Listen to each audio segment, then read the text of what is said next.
Hello, my dear English learner friends. How are you all? I hope you are healthy and safe wherever you are. This is Rajib Datta in front of you.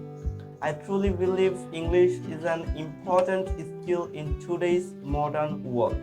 That is why I have taken a challenge to make 100 videos on 100 different topics in 100 days to improve my speaking.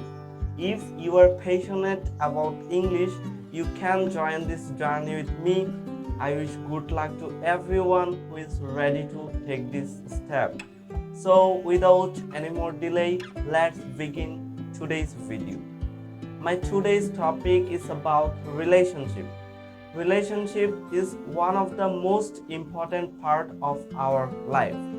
From the day we are born, we become connected with many people like parents, brothers, sisters, friends, and teachers.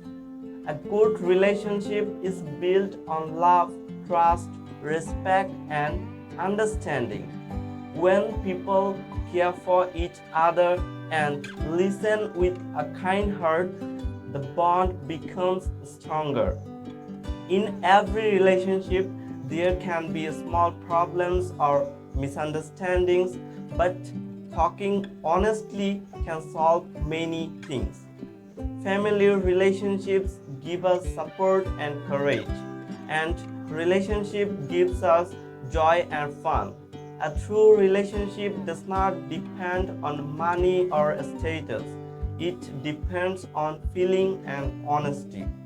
We should always value the people who stand beside us in hard times. Spending time together, helping each other, and saying kind words can make any relationship beautiful. At the same time, we should avoid anger, ego, and lies because they can break hearts. In today's busy world, many people forget to care for relationships, but without them, life becomes lonely. I believe a healthy relationship is like a strong tree that grows with patience and love, and it makes our life meaningful and happy. Thanks for listening patiently. See you in the next video. Goodbye for today.